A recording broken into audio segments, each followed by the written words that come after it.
시편 130편 1절로 8절까지의 말씀, 우리 다 같이 한 목소리로 합독하겠습니다. 여호와여, 내가 깊은 곳에서 주께 부르짖었나이다. 주여, 내 소리를 들으시며 나의 부르짖는 소리에 귀를 기울이소서. 여호와여, 주께서 죄악을 지켜보실진대 주여, 누가 서리이까? 그러나 사유하심이 주께 있음은 주를 경외하게 하심이니이다. 나 곧 내 영혼은 여호와를 기다리며 나는 주의 말씀을 바라는도다. 파수꾼이 아침을 기다림보다 내 영혼이 주를 더 기다리나니 참으로 파수꾼이 아침을 기다림보다 더하도다. 바랄지어다. 여호와께서는 인자하심과 풍성한 속량이 있음이라. 그가 이스라엘을 그의 모든 죄악에서 속량하시리로다. 아멘. 한 해의 마지막 달을 맞았습니다. 걸음걸음 주께서 이끄시고 이곳에 이르게 하셨으니 이날 신령과 진정으로 예배하는 자들 되게 하시고 하나님의 은총으로 가득한 자리가 되게 하옵소서. 마음이 상한 자를 감싸 치유하시고 병든 영혼들을 일으켜 세워주시며 또한 낙심과 좌절 속에 있는 이들에게 하나님의 음성이 들려지게 하옵소서. 오늘도 이 자리에 함께하지 못한 우리 교우들 어느 곳에 있든지 기억하시고 저들이 모여 하나님을 예배하는 즐거움을 되찾게 하옵소서. 오늘 귀한 시간 우리 하나님이 함께하실 줄로 믿고 예수 그리스도의 이름으로 기도합니다. 아멘.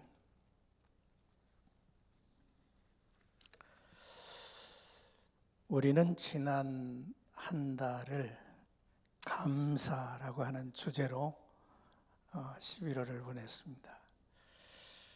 참 뒤돌아보니까 모든 것이 다 감사고 은혜였다.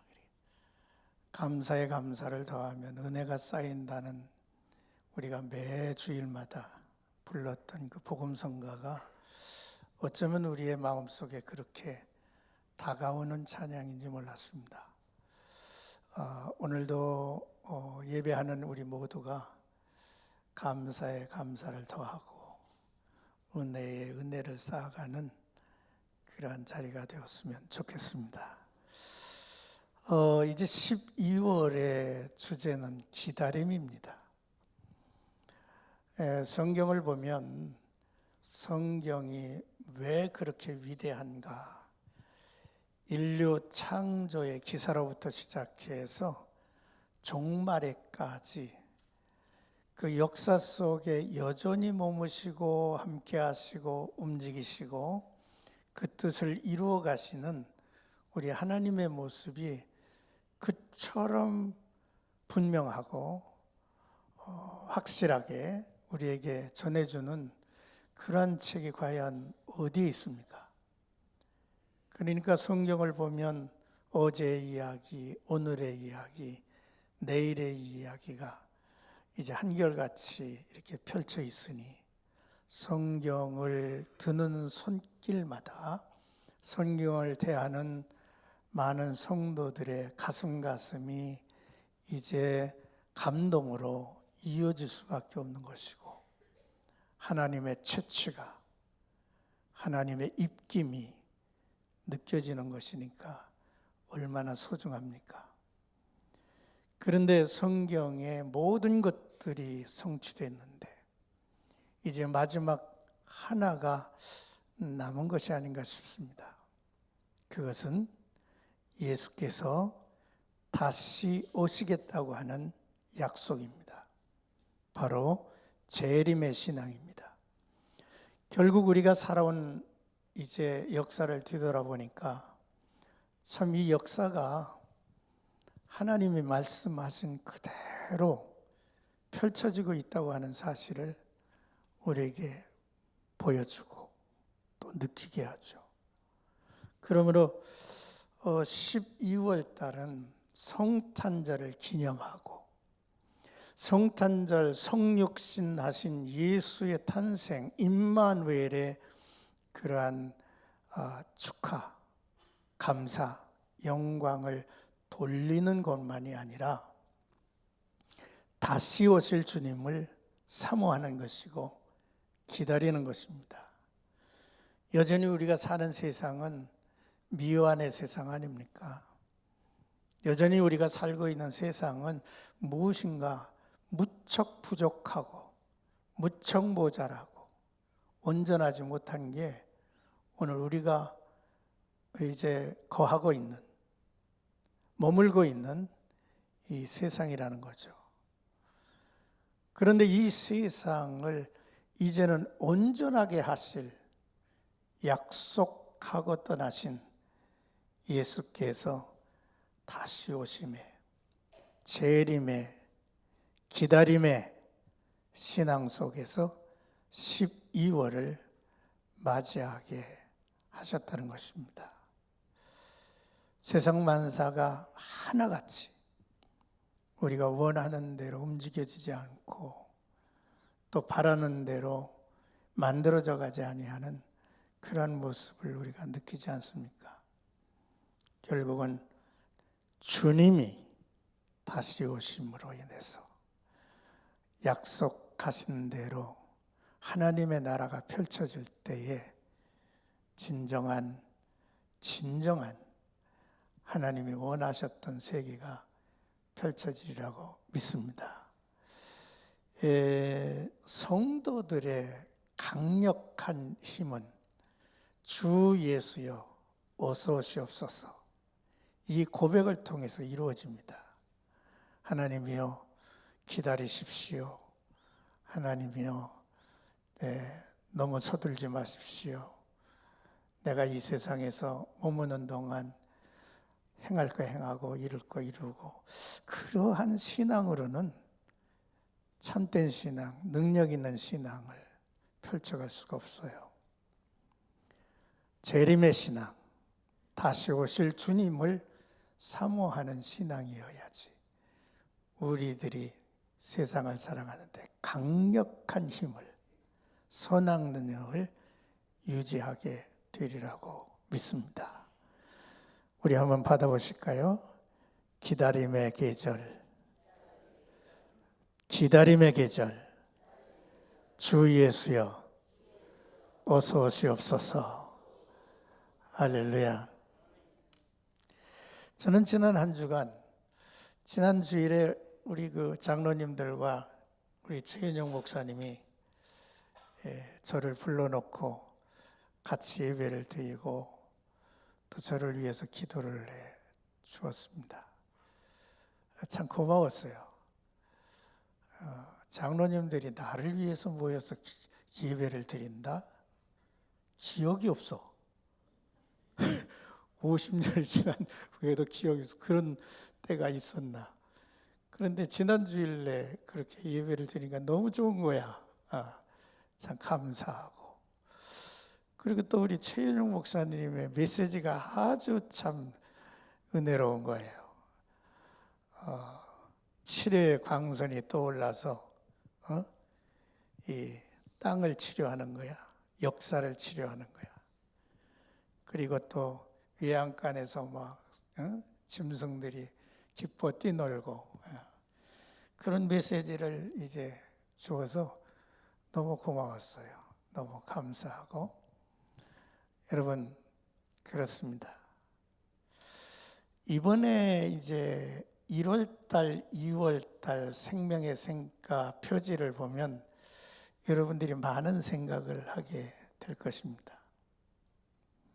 우리가 이 세상을 보면 다 부서지고 다 금이 가고 어떻게 할 수 없는 그러한 2023년이 그렇지 않았습니까? 이거 어떻게 할 거예요? 여러분 어떻게 할 거예요? 2024년도는 어떻게 펼쳐질 것 같습니까?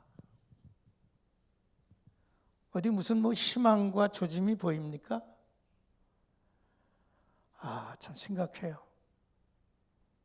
그동안에 우리가 팬데믹, 또 이제 뭐 코로나로 인해서, 또 전쟁으로 인해서, 기상 위기로 곳곳에서 막 지진과 화산, 이제 뭡니까? 화산 폭발과 이런 것들이 지금 지구촌을 지금 뒤덮고 있는 거예요.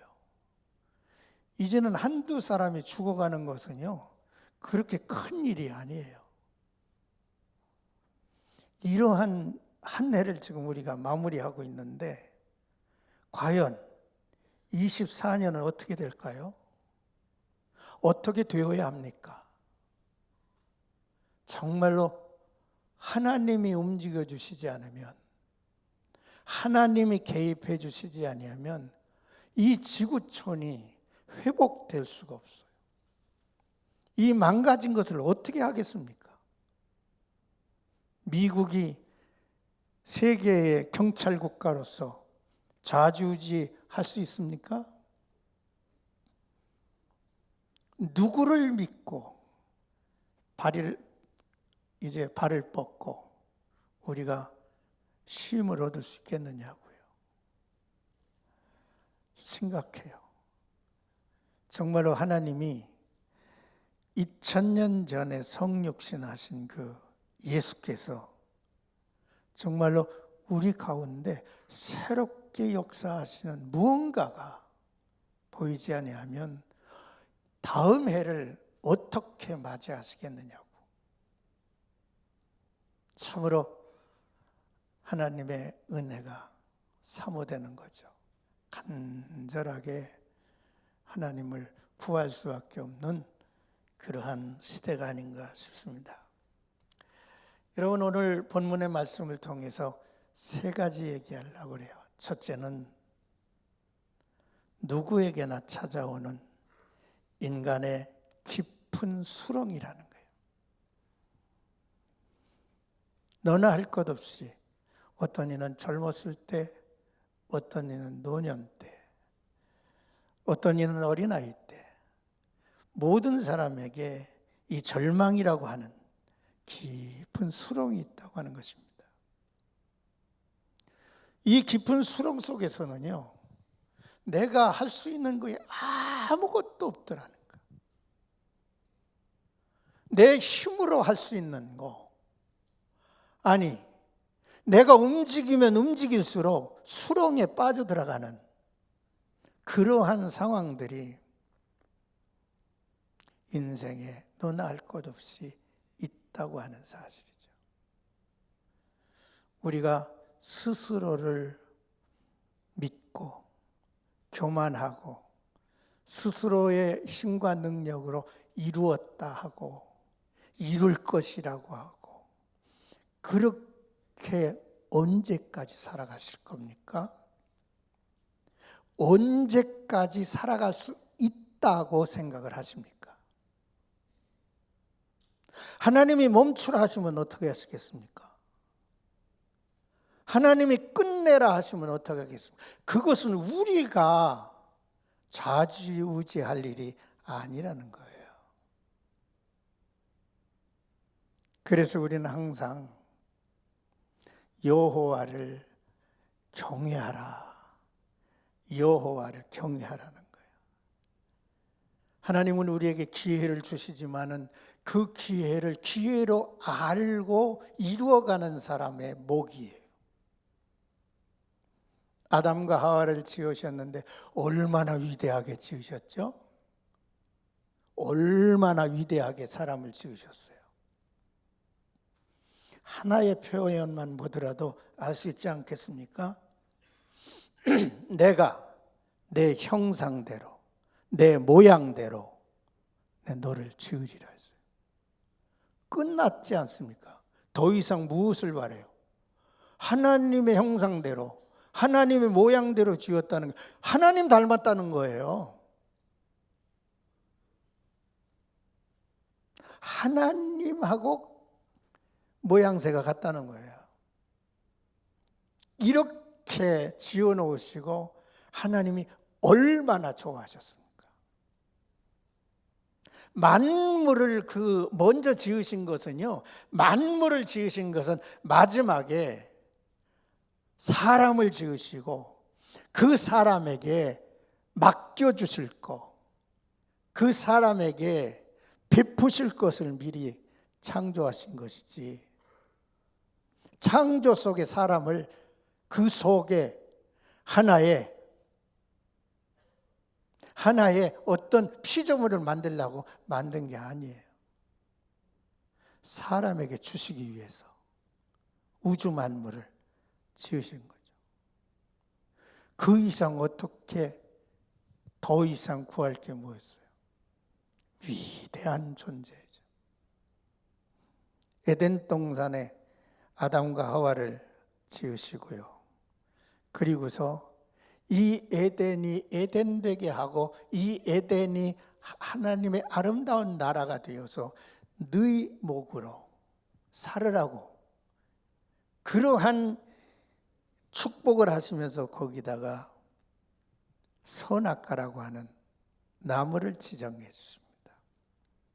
선악과는 바로 에덴을 에덴 되게 하고 에덴을 에덴되게 하면서 에덴의 주인공으로 너희들은 살아가야 할 책임이 있다는 거예요. 그게 선악과예요. 그런데 여러분, 결국 인간의 실패는 하나님의 그 뜻을 올바로 이해하지 못한 거죠. 여러분, 요즘 신명기서를 읽으면서 이거 왜 이러지? 무슨 뜻이지? 라고 하는 부분들이 있을 거예요. 약속의 땅 가나안을 들어가는 시대는 출애굽 제2세대들입니다.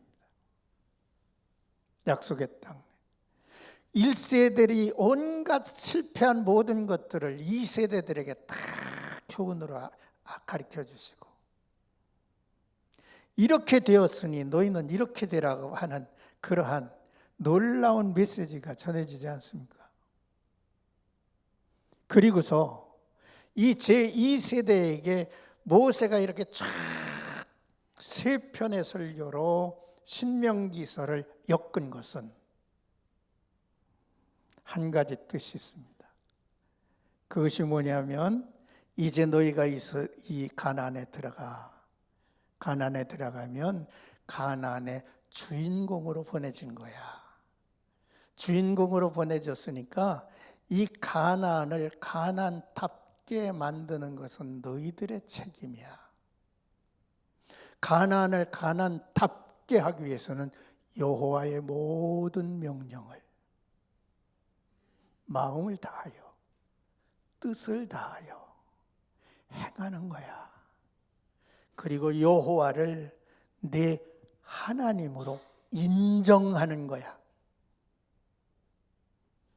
범사의 그를 인정하는 거야. 그러면 그 가나안이 가나안 될 것이고 가나안의 주인공이 네가 될 거야. 이 이야기를 지금 하고 있는 거예요. 쭉 지금 펼쳐지면서. 그리고 나서 가나안에 들어가면 세겜 땅에 이를 것인데, 그 세겜 땅에는 두 산이 네 눈앞에 보일 거다. 하나는 네발산이 보이고 하나는 그리심산이 보일 거야.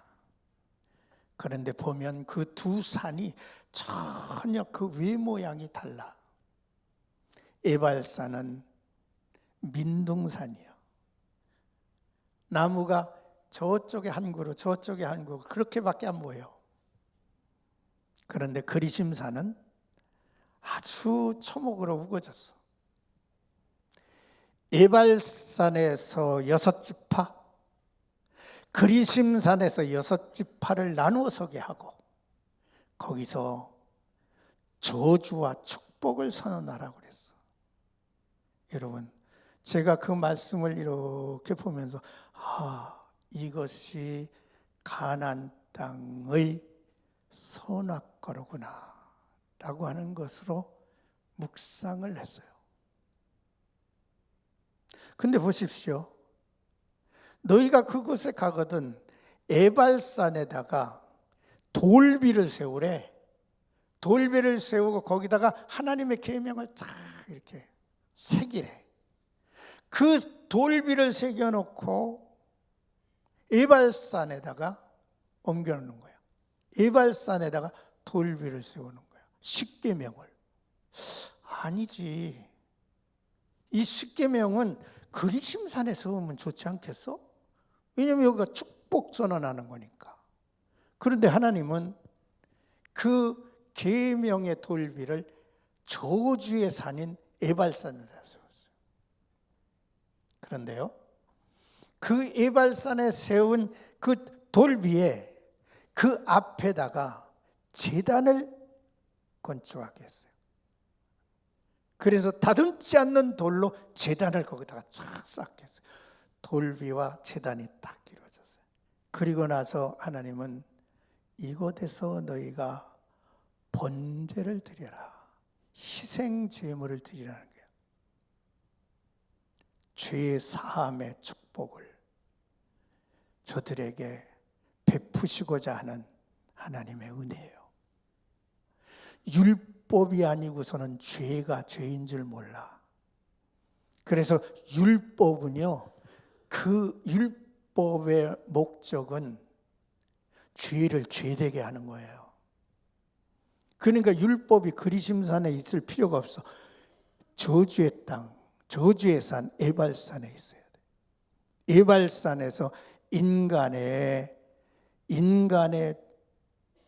불의하고 불순종하는 행위와 그의 저주를 거기서 알게 하신 거예요. 그리고 나서 피 흘림의 제사를 통해서 이스라엘이 사함, 곧 구속, 속량함을 얻게 돼. 그리고 나서 거기에서 화목제물을 드리래. 하나님과의 화목과 이웃과의 화목이 쫙 펼쳐져서 거기서 신바람나게 잔치를 벌이게 하셨어. 하나님의 은혜의 메시지가 아닌가 싶습니다. 그것을 놓고 나서 야, 너희들이 이제는 인간이 모두가 다 죄를 범하였으므로 하나님의 영광에 이르지 못하니까 결국은 너희들이 피 흘림의 제사가 아니고서는 죄사함이 없어. 그리고 화목제물이 아니고서는 하나님과의 화목, 이웃과의 화목이 없어. 바로 에발산의 그 모습은 골고다의 예수를 상징하고 있습니다. 저가 자기의 몸을 화목제물로 드리셨으니 우리가 하나님과 더불어 화목하게 되고 또 이웃과 화목하게 되는 그러한 놀라운 축복을 우리에게 보여준 것이죠. 에발산은 골고다의 십자가를 바라보게 해요.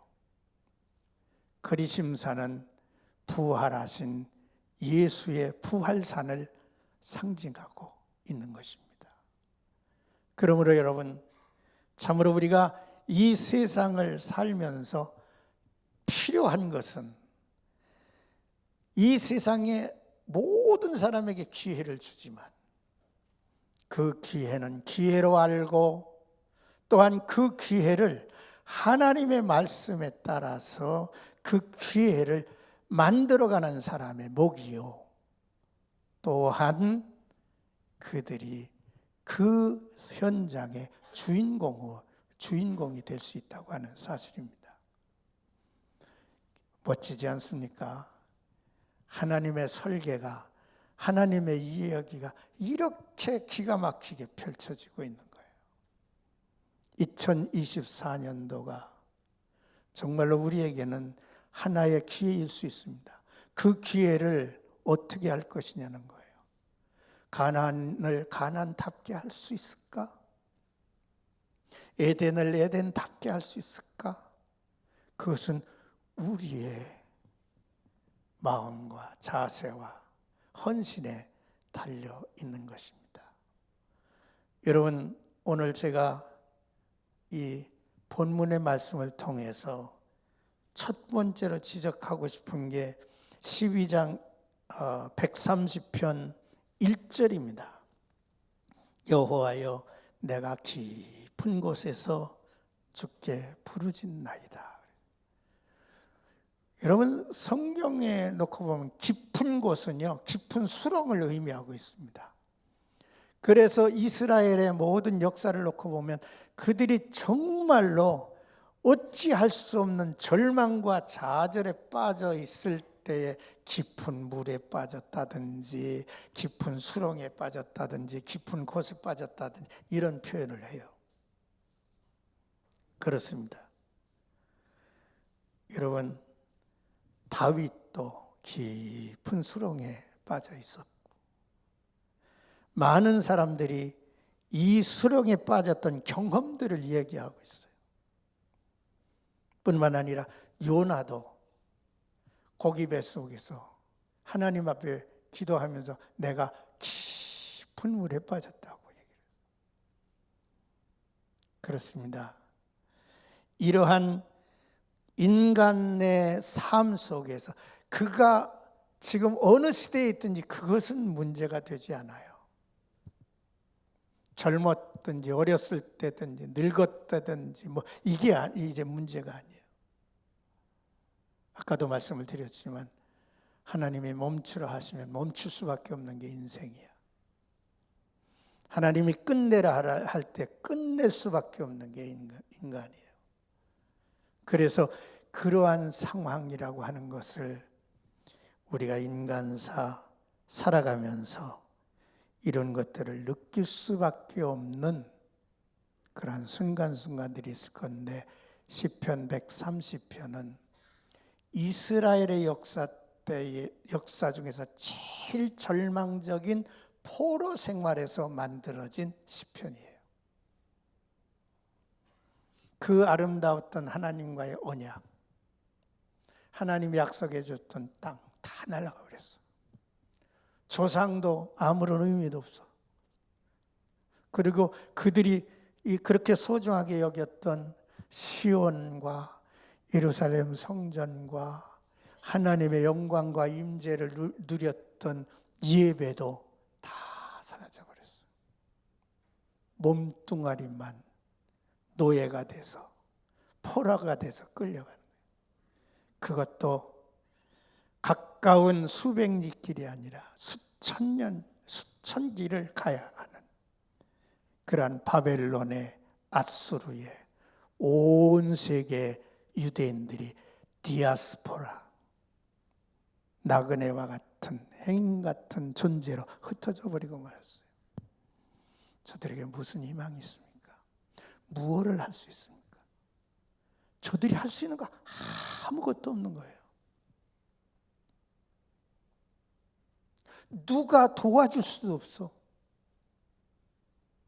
그러한 상황 속에서 이 이스라엘 백성들은 결국 깊은 곳에서 할 수 있는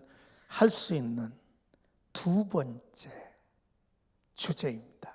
그 주제는 하나님을 부르는 것이었어요. 제가 지난 한 주간 동안에 좀 바쁜 매일매일 또 이제 내가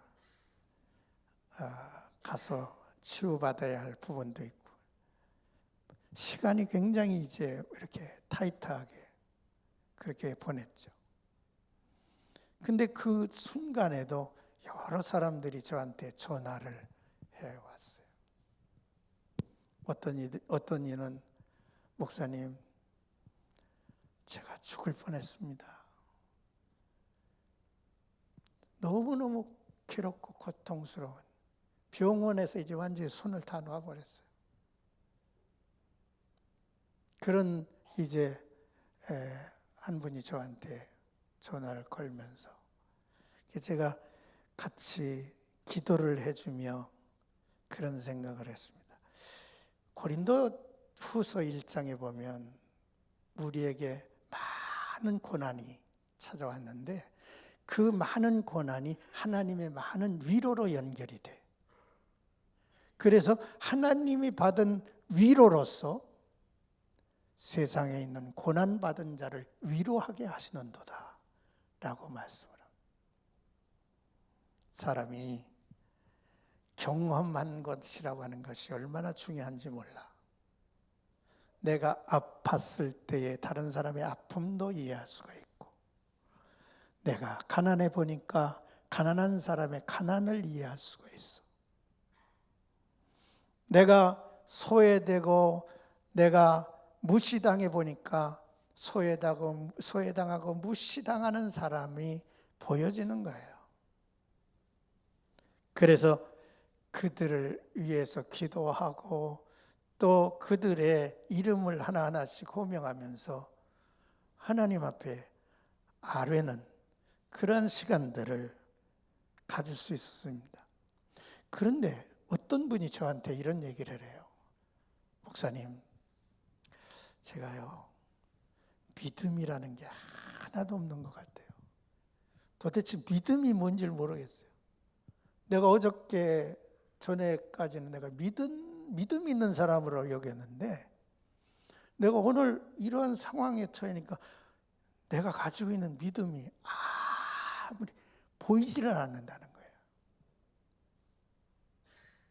그래서 그분의 이야기를 내가 들으면서 생각을 했어요. 그래, 그 믿음을 어떻게 설명할까?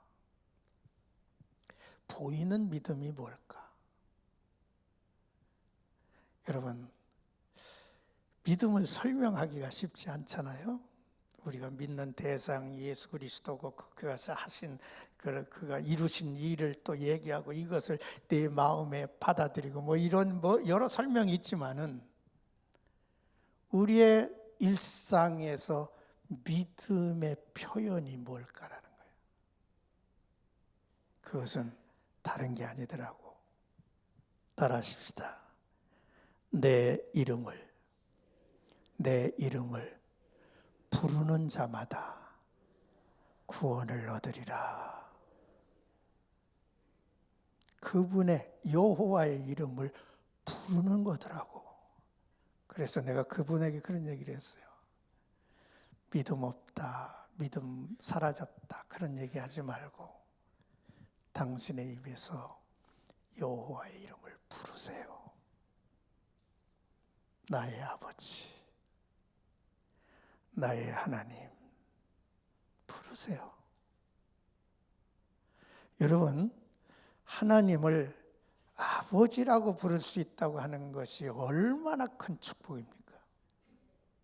하나님을 찾을 수 있다고 하는 게 얼마나 큰 위대함입니까? 성경에 보니까 하나님을 부르지 못하고 망하더라고. 사울이 그러지 않았습니까? 하나님을 부르지 못하고 망해. 가룟 유다가 그러지 않았습니까? 하나님을 부르지 못하고 망해.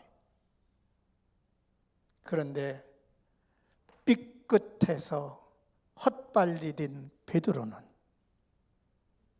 바깥에 나가서 가슴을 치며 아버지여, 내 주여 라고 불렀어요. 성경은 분명하게 이런 얘기를 하죠. 구약에도 있지만 신약 로마서 10장 13절에 보니까 누구든지, 우리 받아보십시다. 누구든지 주의 이름을 부르는 자는 구원을 얻으리라. 할렐루야. 주의 이름을 간절히 부르고 사는 거예요. 주의 이름을 간절히 찾고 사는 거야. 주의 이름을 여기 보니까 다른 거 없어요. 주께 부르짖었다 그랬어요. 부르짖었다. 아마 저는 그거밖에 할 수가 없을 거예요. 할 수가 없을 거예요. 그리고 나서 저는 이야기합니다. 내 영혼은 여호와를 기다리며 나는 주의 말씀을 바라나이다. 받아보십시다. 내 영혼은 여호와를 기다리며 주의 말씀을 바라는도다. 믿음은 그렇더라고. 주의 이름을 부르는 것이고 그를 기다리는 것이더라고.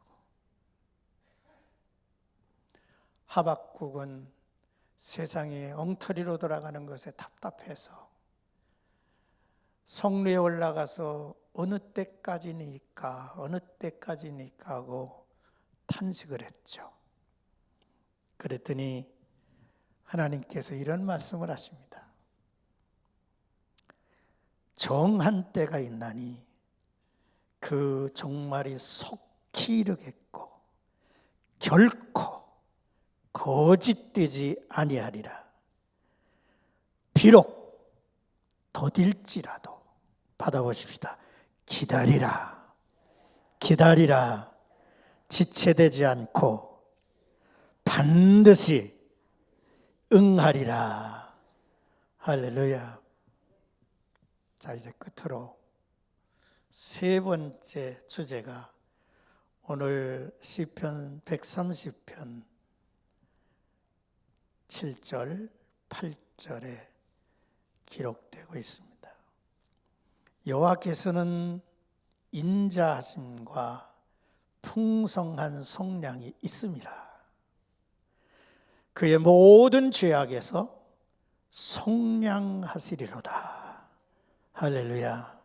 결국 인간의 회복은 하나님의 인자하심, 하나님의 은혜로만이 이루어질 수 있다는 거죠. 그래서 은혜를 구하는 것, 하나님의 인자하심을 구하는 것, 하나님의 자비하심을 구하는 것,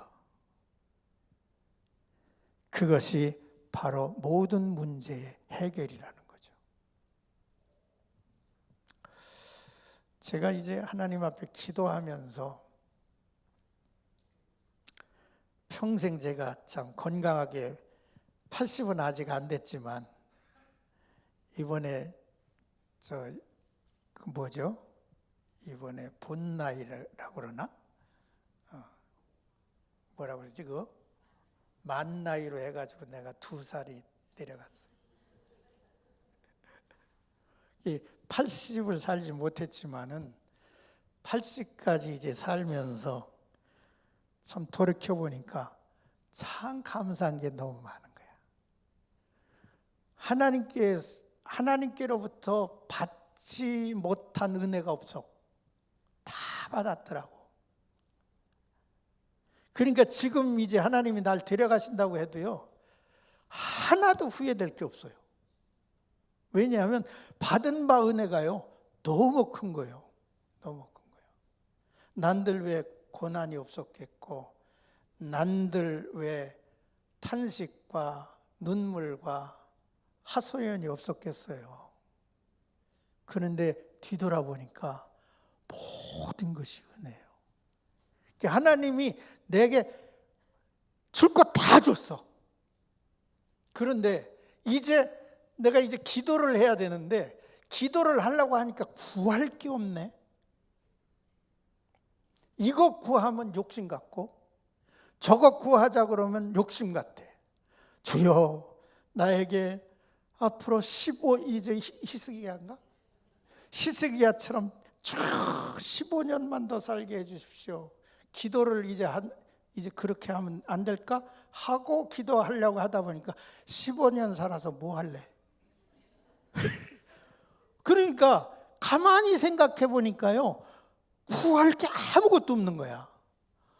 이거 답답하더라고요. 답답해가지고